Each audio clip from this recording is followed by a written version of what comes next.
بونیر تحصیل چغرزی بټاړه کې د جماعت اسلامي یو غټ شمولتي غونډه وشوه.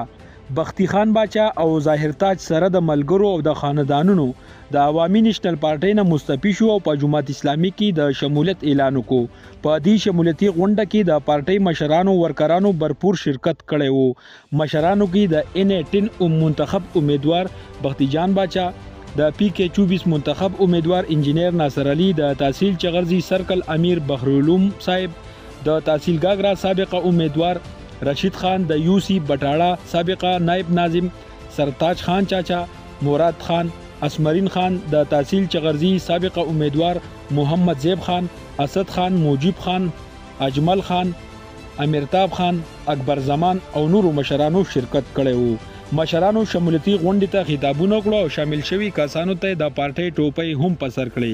د مشرانو وینا وه چې په جماعت اسلامي کې د شمولیتونو دا سلسله به جاری وي. نور تفصیل د سجاد علي اخونزاده په دې ریپورت کې. چې نن د جماعت اسلامي ته خپلې پارټۍ ته واپس رالم او په دې کې چې ما ته د نیشنل پارټۍ نه هېڅ تکلیف نه و، خو دا زموږ خپله پارټي وه او زموږ د مشرانو په محنت سره او د دوی په وساطت سره موږ دې پارټۍ ته راغلو. السلام علیکم. دا د ټول نه خو مخکې زه بختي باچا ته، د هغه خاندان ته او د هغه ملګرو ته، ظاهر تاج ته، د هغه خاندان ته، د هغه ملګرو ته په جماعت اسلامي کې په دوباره راتګ باندې هرکلی وایم، خوشامدید ورته وایم. د الله تعالی نه دعا کوم چې الله تعالی دوی په دې لار کې ثابت قدم وساتي. زه به د دې په حواله باندې یو څو خبرې وکړم چې ظاهر تاج او بختي باچا دا زموږ زاړه ملګري دي، خو چونکې په دې مخکو ورځو کې شیرزمان خان باچا یو شمولیت کوم په نیشنل پارټۍ کې، نو د هغه د هغې ډلې او د هغه د هغې عزت لپاره دوی د هغه سره په دې لار کې تلي. په دې اخره کې د ده بیا ډېره شکریه ادا کوم چې هغه مې د سهار خفه چې مې ماښام کور راځي خفه نه دی. او د بختي باچا د هغه د ټول خاندان او د هغه د ټولو ملګرو او د ظاهر تاج باچا دی ټولو زیاته شکریه ادا کوم چې زموږ سره په دې قافله کې شامل شو. ډېره زیاته شکریه او مننه. او بختي ته واپس خپل ځای ته په راتلو باندې خوشامدید وایم. د دې مېلمنو شکریه ادا کوم ځکه چې دوی ډېر په مصروف وخت کې او په لږ شارټ نوټس باندې موږ راوغوښتو. د دوی ډېر شی مصروفیت دي. وروڼو د بختي واپس راتلل چې دي دا د بختي د ګناهونو خبره نه ده چې د دا 8 میاشتې 6 میاشتې په بله پارټۍ کې تېرې کړي، خو دا ګناه زما دی او زه چې په کوم ځای باندې اوس ولاړ یم یا سبا ودرېږم یا بله ورځ ودرېږم، نو زه به هېچا ته ګناهګار نه یم، زه به ځان ته ګناهګار یم. ظاهر تاج شکریه ادا کوم. ظاهر تاج چې څنګه بختي دی او څنګه زه یم دقه شان ظاهر تاج زموږ ورور دی او په موږ یې حق دی. غلطۍ کوتاهۍ به راځي. تاسو چې دلته کوم خلک ناست یې دا زه تاسو ټول ته دا درخواست کوم، غلطۍ په زما نه ځکه کېږي چې زه دعوا کوم د مشرانو چې مشر یې هغه به خامخا زه انسان یم، غلطي به رانه کېږي. خو کوم خلک چې په یوې لارې باندې روان خلک دي او د هغوی د یو بل نه خفګان راشي، نو هغه خفګان باندې سړی د یو بل سره رښتیني کړي. نو دا د ټولې د تلو په دې کې وزن شته. د دې چغرزو د څلورو یونین کونسلونو نه راغلي شوي زمونږ محترم ملګري هغې ټولو ته زه خوشامدید وایم، هغې ته هرکلی وایم او په دې موقع باندې په دې مجلس کې په شرکت هغې ته مبارکباد هم ورکوم. د دې نه علاوه بختي خان، د هغه خاندان او د هغه ملګرو چې نن دا د جماعت اسلامي په دې قافله کې د شمولیت اعلان وکړو، نو هغه ته مبارکباد ورکوم. هغه ته په خیرالی وایم او د هغوی شکریه ادا کوم. د خوشحالۍ خبره ده بختي باچا دې ته جماعت اسلامي ته په راتګ باندې هرکلی وایم، د هغوی خاندان ته هرکلی ویم ملګري ناست دي دا هم وخت دی الیکشن چې دی هغه بالکل زموږ په سر دی نو ځان ایکټیو کړئ که هغه خاص کر نوجوانان چې دي د سوشل میډیا په ذریعه باندې چې دی نو خپل څونه ایکټیویټیز چې دي نو دا تیز کوي او دې له خامخا چې د پارټۍ داسې یو کار کیږي او نننی لکه نننی شمولیت په مثال والو نو دا هر ملګري له پکار دی چې دا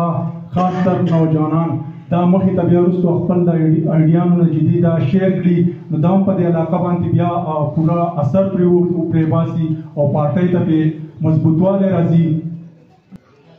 د ټول نه اول زه بختي باچا ظاهر تاج باچا د هغې ملګرو د هغې خاندانونو ته جماعت اسلامي ته په راتګ هرکلی ویم په خیرالی او خوشامدید ورته ویم او د هغوی ډېر زیات مشکور یم ډېره زیاته شکریه ادا کوم چې هغې څنګه خبره وکړه چې مخکې مونږ د جماعت اسلامي سره دا جماعت اسلامي زمونږ کور دی وقتي طور به څه مسله څه خفګان به راغلی و خو مونږ بیا یو ځل شکریه ادا کوو چې هغې هغه خپل خفګان خپله غوسه شاته وغورځوله یو ځل بیا په دې قافله کې زمونږ سره شمولیت وکړو. دلته به مونږ څه یو بل ته خبرې کوو دا خو ټول زمونږ یو کور دی یو علاقه ده یوې رشتې دي یو تعلق دی او د صدو نه دی او په دې حوالې سره ټیک ته مونږ انساني معاشره کې یو زمونږ سره به کمزوری کوتاهی وي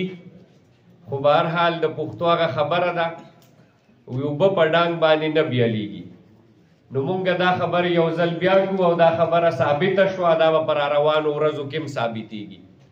چې انشاءالله تعالی زمونږ دا رشته وقتي طور به په دې کې څه کمې کوتاهی راځي خو دا به بیا مونږ د یو بل نه به بیلیږو نه بیا به انشاءالله تعالی یو کیږو به که نه که خیر او د دې شمولیت په وساطت زه دې پوره جونخیلو تپې ته اپیل کوم او درخواست کوم او ټول چغرزي قام ته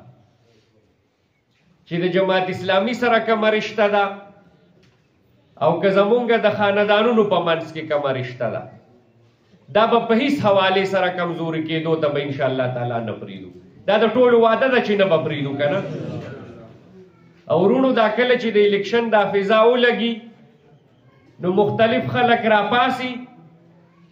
او په مختلفو خبرو باندې مونږ هغه وقتي طور دوکه کي خو بیا وروسته مونږ هم خفه یو او ډېر شي خلک داسې ما لیدلي دي مشران چې د الیکشن په ورځو کې جذباتي طور او وقتي طور مخالفت کړي او چې د الیکشن هغه ریزلټ بیا په خلاف کې راغلي نو ټوله شپه بیا جاړي چې دا زموږ نه څه کار وشو خو بهرحال کمزوری کوتاهی به یو بل ته معاف کوم او دا سلسله به مخ په وړاندې بیا وي نو په هر اړخ باندې تاسو ته خبرې وشوې د جماعت اسلامي نسب العین هم درته بیان کو او په دې ملک کې چې کوم سیاسي ناګفتبع او غیر مستحکم صورتحال دی او د هغې په وجه باندې کم بدترین معاشي صورتحال دی او د هغې په وجه باندې دلته چې کوم غربت دی او دلته چې کومه بېروزګاري ده او دلته چې کومه مهنګایي ده په هغې په هر اړخ باندې خبرې وشوې زه د دې موقع نه پیدا اخلم او خپل هغه خوش قسمته وروڼو ته چې هغوی په دې موقع باندې بختي خان او د هغې خاندان ظاهر تاج رور او د هغې خاندان د جماعت اسلامي په قافله کې د تجدید عهد اعلان وکړو زه هغوی ته د خپل طرفه د جماعت اسلامي د طرف نه مبارکباد ورکوم خوش آمدید ورته وایم هرکلی ورته وایم او سوري چې ناصر الله خان په خپل تقریر کې د کومو خوشبخته وروڼو ذکر وکړو هغه چې د هر کلي سره په چغردو کې تعلق ساتي او هغوی په جماعت اسلامي کې اعلان کړی دی زه هغوی ته هم د خپل طرفه او د جماعت اسلامي د طرف نه د زړه د کومې نه مبارکباد ورکوم هرکلی ورته وایم او د رب ذوالجلال په درګاه کې دا دعا کوم چې د هغوی دا راتلو د اسلامي انقلاب دپاره د قرآن او د سنت د نظام د نفاذ دپاره د اسلامي نظام زندګۍ دپاره د حکومت الهیه د قیام دپاره یو بنیادي تیږه ثابته کړي او مونږ او هغوی له خدای پاک په دې لاره کې استقامت راکړي. ورونو د جماعت اسلامي په حواله باندې خبره وشوه. یقینا په دې ملک کې لا تعداد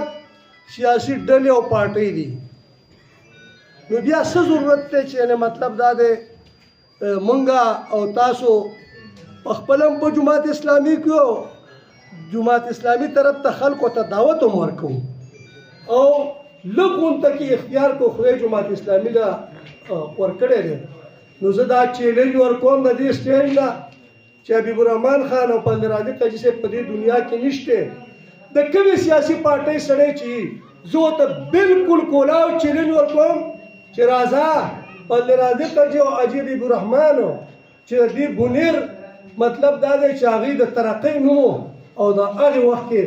بونیر کومه ترقي کړې، که دې بونیر له ضلع ورکړې د درجه ورکړې دا جماعت اسلامي ورکړې، که دې بونیر له صحت او غټ غټ هسپتالونه ورکړي دا جماعت اسلامي ورکړي، که دې بونیر له سکولونه کالجونه او یونیورسټي ورکړي دا جماعت اسلامي ورکړي. ورونو زه خو مبالغه نه کوم که نه، داسې دي او که نه دي. که دا د شهبازګړۍ نه سړک شروع شوی دی د ایټۍ په خور لګېدلی دی او که بیا د سواړۍ نه شروع شوی دی په کلیل کنډو اوښتی دی او که بیا په کاټلنګه اوښتی دی او بیا که په مطلب دا دی په بریکوټ باندې اوښتی دی او که په پلی باندې اوښتی دی او که کوم طرف ته چې ځین د جماعت اسلامي په روډ به ګرځي